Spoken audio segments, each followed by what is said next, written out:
All right, flirties, let's do this. Where I'm at in my life at 40 years old, single and broke. Didn't think that would be where I'm at in my life, but here we are. But I'm not upset about it. Nope, not sad about it, not mad about it. None of that. It just is what it is. But let's talk about it. It's really interesting doing this work as a single person where I feel like you oftentimes see coaches, creators, influencer types, practitioners, gurus, like whoever you're following, whoever you're looking to for relationship, dating, and even flirting advice, they kind of fall into two camps. One, you have the person that is in the relationship and thus they can show you the transformation, right? They can show you the results. They can show you, hey, look, this is probably what you want. You want the relationship, you want the person by your side. I've got it. I can show you how to get there. I can show you what I did to get there. I can show you what it felt like to get there, what it felt like in the lonely moments, in the anxious moments, what it felt like in the highs and the lows, what it felt like for the first date, for the first kiss, what it felt like through the ghostings and the breakups. And look, I made it through. I've got the person. I can't show you that because it's not my life. I can't show you the result, the transformation where here it is, I'm in the relationship. The romantic partnership doesn't exist for me right now. The other, I'll say, type of person I feel like we often see is the single person who's single and just dating themselves, right? Single and fabulous, single and they're traveling the world. They're on red carpets. They're eating the fancy dinners. They're wearing the fancy clothes. They create this really aspirational kind of lifestyle where, look, I'm single and not lacking for anything. I'm dating myself. I found myself. I love myself. I'm confident within myself. And I've got this fabulous life that I'm living. Come along on this journey with me. So I find myself in this really interesting position. And rather than focusing on what I'm not, what I don't have, what I can't offer you, what I can offer you is this really realistic and grounded experience of what it's like to be a single person, what it's like to be a single person and also manage your friendships, your other relationships with family, with neighbors, at work, all of it, and still date at the same time, what it's like to be pursuing a dream, what it's like to be working alongside building that dream. What I can show you is what the single moments are like. What I can do is show you what it's like to be single and yet not alone on your 40th birthday. What I can do is help you navigate and just sort through all of the dating advice on the internet, on social media, on podcasts, which is likely going to pull you in a lot of different directions. Do this, don't do that, right? Here's the fix, here's the cure, here's the thing to do if you want to get the person, the relationship, right? Get off the apps. I can do my best to help you make sense of it and see what's right for you. I can shed light into a lot of the experiences we're all going to have as I've been dating for kind of a while. I've been in relationships in the past and long-term relationships. I've even been engaged before, which I've talked about a little bit. And I called off that engagement because I knew it just wasn't right for me. And I know today I'm positioning myself and setting myself up for hopefully the relationship that is not just going to fix everything, solve all my problems, but that is going to be really mutually fulfilling because no longer am I going to lose myself in a relationship, lose myself to be picked, to be chosen by somebody else. No longer am I going to be replaying, looking back through messages, staying up late at night, not being able to eat, not being able to sleep, not being able to drink just because I'm so fixated, so transfixed, so hyper focused in limerence with someone else, building them up, putting them in this fantasy, putting them on the pedestal, just looking to them as my savior ultimately. No longer am I going to have a lot of the experiences we have as single people and also sometimes in relationships, of course, the hypervigilance, this hyper independence, this I don't need anyone, I can't trust anyone, I don't want to ask anyone for help kind of thing. I mean, part of being in a relationship is being willing to do all of those things, which may very well go against what feels natural and right to you, what is perhaps your instinct. Because, of course, at the end of the day, you just want to protect yourself. You don't want to get hurt. So, as a single person doing this work, I recognize what I am not, what I cannot offer you, and yet at the same time, recognizing what I am, who I am, and what I can offer you. And if you're here because you like what I got to offer, thank you so much for being here. At the same time, I got to recognize a cold, hard truth here at 40 years old. And that is, I fear I have a bit of an image problem where the business itself, the flirt coach business at this point is a failure. I told you in the opening to this Flirtini that I was single. We just talked about that. The broke part, yeah, pretty broke as well. It's why I work many other jobs outside of doing this, even though this is absolutely what feels like a full-time career. The Flirt Coach business doesn't make any money. The podcast has barely made me any money. Social media doesn't make me a whole heck of a lot whatsoever. All the offers you see that I talk about sometimes in stories, the link in bio, the links in the show notes for this episode, yeah, they're clickable. There's stuff on them, right? I got calls, downloads. You can email me, buy me a coffee, all the things. They're just not being clicked. And that's on me. That's something I have to take responsibility for. And ultimately, I love being a creator. I love being an artist. That's my true passion. I love even being a performer. There is a drive to get off of your phone screens, off of your laptop screens, to get just to get out of your earphones and get on a bigger screen to do something in the entertainment industry. Absolutely. At the end of the day, I just want to create. I just want to help you feel less alone in this world, hopefully less isolated, less withdrawn, really help you just build up that confidence, that inner resilience to go out, to live your life, do the things you want to do, regardless of what anybody else says, regardless of what anyone else has said you should do, what you feel like you think you should do. Just live your life for you, make those connections, and do a heck of a lot of flirting. That's what I want for you. And to be able to do that with someone you love and really care about in a relationship, in an intimate connection, in a partnership, I feel just might make it, if that's what you want, all the better, because that's ultimately part of what I want too. Doing this work alone is really difficult sometimes. And I say alone in the sense that I know you all are listening, you're perhaps watching on YouTube. It's amazing at this point that the podcast has almost 200,000 downloads in barely a year and a half. Hasn't even been a year and a half yet. Almost a 500,000 followers, 500,000 flirties across social media. That's incredible. I mean, this is a true community globally. This is a movement, right? To get out there, to live our lives with more authenticity, with more just a little bit of that confidence, a little bit of that delulu, a little bit of that flirt energy, and I hope have a lot of fun along the way. And back to the business piece of this, I like entrepreneurship in many ways. What I don't like is constantly having to self promote, constantly having to market and create new offers, constantly having to sell you all, right? To be on your feet, to be on your inboxes, right? To be constantly driving and striving for views upon views upon views, all the while the goal being, yes, to help you date, but also for me, to make money. What I found is it cuts into the authenticity for me. It cuts into me really being able to just talk about sometimes what I really want to talk about. And that's one of the reasons, if you've noticed, I've really not been on your feeds lately at all on the socials. If you're following on the socials, I've been posting some clips from the podcast, promoting the podcast and stories. And that's really about it. There hasn't been just a one-on-one me talking to you video in quite a while. I've been just very, very stuck there, in many ways, contemplating what comes next for the Flirt Coach and for my business, because the business isn't making any money. And when it comes to the image piece, I feel like, right, if you have the visual of me in my car on my break from the grocery store with the crew shirt, with the name tag, right, just dangling because it's a little bit loose, which is kind of a metaphor for my mind, to be honest. A little bit there, but also a little bit not there. So here I am in my car giving you dating advice, relationship advice, flirting advice. And then if you pair that next to a video that is perhaps a little bit more professionally done, let's say the situation, the setting is a little bit more professional. They're in a studio, at an office, at a desk kind of thing.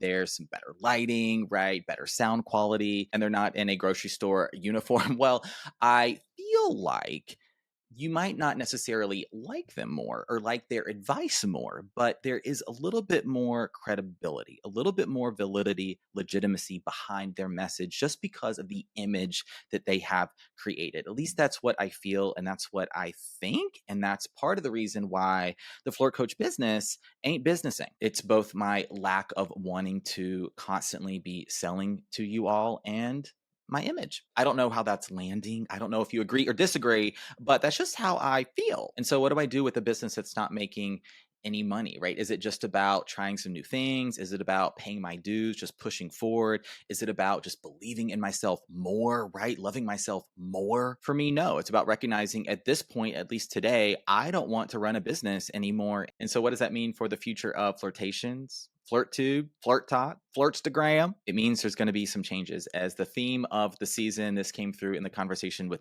Bernie on Flirtations, and as Venus is entering Libra today, the theme is all about balance. And so, how can I start to bring more balance? And this is difficult because failure is such a hard word. It really is an absolute that something went horribly wrong. And I don't think it's something went wrong. I just don't want to do this. I don't want to run a business. I just want to create. I want to make videos. I want to make art. I want to make y'all flirt. And one of the biggest drives for me, I've talked about my mental health, past and present, on the socials a little bit here and there, but definitely in some episodes of Flirtations where I have long struggled with not just my own self confidence, self love, being able to choose myself, date myself, all of that good stuff. But my anxiety, depression has been, like, in many ways, my best friends forever. They've been my longtime companions. They're the people, right? The aspects of myself that I've known for so long. And to struggle with your mental health, I mean, it's debilitating. It's not just a thought or a series of thoughts. It's not just a feeling or a series of feelings. It's a state of being, right? These things feel completely physical, and they change all aspects of your relationships, the relationships you have externally with other people, the relationship you have with yourself, of course, the relationship you have with your heart, with your mind, with your body. And the one thing that always helped, just consistently, time and time again, helped me get out of my head, helped me just change my energy around a little bit, helped me just look forward rather than back, helped me be hopeful rather than hopeless, was making those connections, just forcing myself to leave my house sometimes, which I didn't do, for weeks at a time, just to run one single errand, just to go buy a few things to put in the refrigerator and my cabinets, right? And then just smiling at the person that was checking me out, or asking a simple question, right? Someone's reaching for something on one of the shelves. Oh, have you tried that before? Right? That looks good. What did you think? Like, were these connections that anyone would remember? Not necessarily. And that's okay. They can be those in the moment micro connections, micro flirts, but connection helps you get out of your head and into your heart. It helps you get out of your head and into the moment. It helps you detach from just everything you're thinking and feeling, everything that has existed in the past, everything that may exist in the future. And it brings you right back to this moment. And at the end of the day, the moment is all we have. In the moment, you don't have things. You don't have money. You don't have title. You don't have status. You just have each other. And so I will never stop talking about connection, and I will never stop talking about flirting ever. And so the flirt coach is not disappearing or going away whatsoever. The socials will continue to be a thing. Flirtations will continue to be a thing.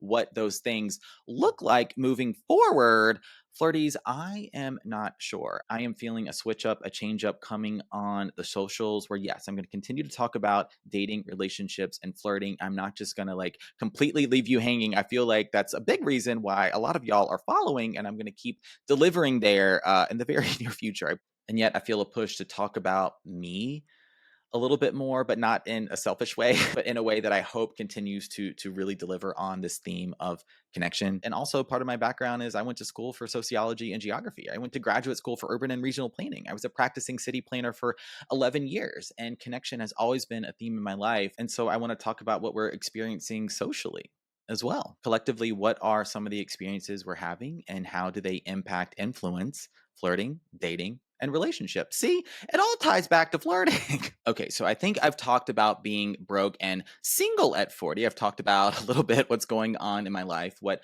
may be coming as I enter this new year, this new chapter, this new decade. What else do I want to talk about today? Oh, yes, one more thing: yoga. I'm really struggling there, y'all. I know some of these shares are a bit personal and vulnerable, but whatever. It's my podcast, and I can do whatever whatever I want and say fuck and still rate this clean. Oops. So with that, I got to be honest. I feel like I love this thing, teaching yoga, that doesn't exactly love me back where I have a couple classes at some gyms locally here that are doing pretty well. One is a long-standing class I've been teaching for almost a year and a half, and a really dedicated group, and I get so much from that and enjoy teaching those classes. And then the classes I teach at a studio, not many people are coming. I can look at the attendance from other classes on the schedule, and mine are definitely among the lowest, if not the lowest attended of all the classes in the whole studio. And I'm kind of left with this question of why, right? What am I doing wrong? What am I not doing enough of? I'm not sure where exactly I fit in. When it comes to yoga, I classify myself as a ground dweller, right? I want to keep my feet on the ground. I don't do a bunch of hippity hop inversion stuff. Not really my thing. In my classes, I don't cue headstands, handstands, none of that. We're keeping our feet on the ground pretty much the whole time. We're doing slow flows, breath with movement, holding our poses, our shapes, our postures for 3, 5, 7 breaths. And it's really hard to attend a class right before I teach and see the studio full and see the studio, right? All the students spill out into the lobby and have all those conversations, all those connections, all those kind of post yoga flow happenings happening in the lobby. And then my class starts and there's two people. I'm grateful for two people, absolutely. And I'm going to give my all to those two people because it's about the intention. It's about how you show up in each moment. It's about the intention behind it. Because, like I said before, the moment is all we have. I'm also at a point in my yoga teaching journey where I'm not new at this and I want more. I want more students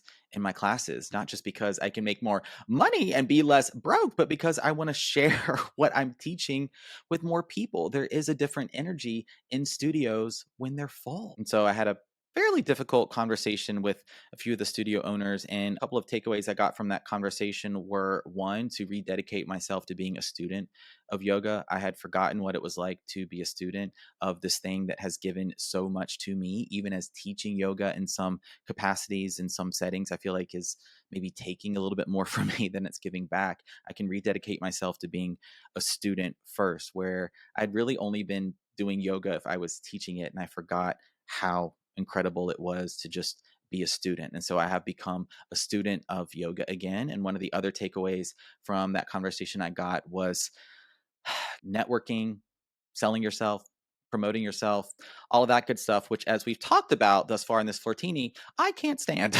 I'm going to have to get over it and do it anyways, because if I want to teach a full studio, that's going to be part of it. And yet I am a very stubborn Libra, so we'll see just how much of that I actually do.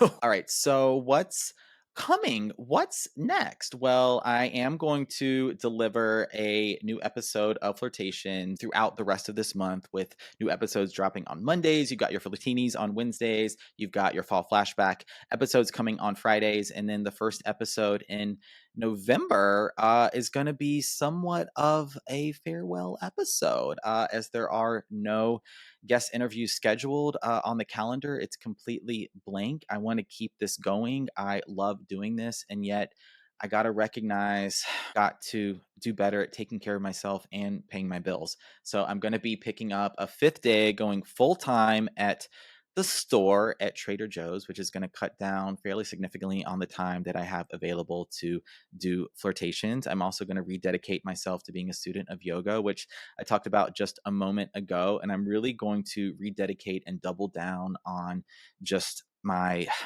confidence and my fitness, my nutrition. I had signed up to be a certified personal trainer years ago when I first started my coaching journey, when I was just throwing everything at the wall, seeing what would stick. And so I have enrolled in this certified personal training certification all online that I never did. And I want to do it, not to be a personal trainer. I don't really see that for myself, but more so just to enrich how I can teach yoga, what I can offer, what I can talk about, getting better at some of the cues, being more specific about what we're doing and why and what it's for. And then the detaching from expectations piece, I want to see where this takes me, right? I want to see what this new direction, and specifically what the intention behind it, where does it lead me? And with some of this perhaps extra time, I can start reading again, where there's a couple of books I've been really, really wanting to read. I can start spending more time with friends and family, which I just haven't done hardly any of for a while. I mean, every moment I have, every second, every breath has been dedicated towards building this business and building this dream. And I'm not giving up on it. I'm not giving up on you. I'm not going to just pull a bait and switch and all of a sudden disappear. But there's going to be a little bit of a recalibration balancing phase here, which is already in like it's already started, right? We're in the process of. So at this point in my life, I want to read this quote that was from a painting I got from my friend, a coworker, Randy, who was on Flirtations, who told her story of surviving narcissistic abuse. That episode in the upper kind of late 40s of the program. Really, really good. If you haven't listened to that, check it out. And she is an artist. I went to her art show last year. I'll be going again this year for sure. And the painting I got has this quote that says, "When nothing is sure, everything is possible." And that's where I feel like I'm at. That's where I feel like my life is at right now. In many ways, my life has never been more uncertain, and yet I've never been more sure about so many things. Nothing, it seems, right now is set in stone. Yes, I have routines. Yes, I have a dependable source of income. So, yes, there are some things that are certain and sure, which make being in this phase of uncertainty a little bit easier, knowing that I can at least pay my bills. And yet, in this phase of uncertainty, of feeling unsure, it creates an absolute infinite sea of possibilities. Truly, every single thing I dream of is possible. And I hope you feel that the same is true for you. When I quit my job 3.5 years ago now, sold my house, moved back home, and just put everything into building this business, I thought for sure, right, I'd be an overnight success. This would be easy. I'd have, right, just a full calendar, be booking calls left and right. And when that turned out to not be true and it didn't happen like that, I had to face some real truths about myself and why, what role did I play in this? How did I want to show up moving forward? And I feel like I've answered a lot of those questions over this 3.5 years, and where I'm at now. Never could have imagined this is where I would be 3.5 years later. And yet I wouldn't change a single thing. When nothing is sure, everything is possible. Thank you for being a part of this journey with me. I hope you'll continue to be a part of this. I am here for you to support you through your flirting needs, your dating needs, even your relationship needs. I am here for you. Thank you so, so much, Flirties. I really, really do appreciate it. Live, laugh, flirt, flirt on. Don't forget to flirt. There's always another flirt. Everyone has an inner flirt. Get out of your head and into the flirt. Signing off officially here at Flirt Headquarters. My name is Benjamin. I'm the flirt coach and gay Libra flirty. Happy flirting.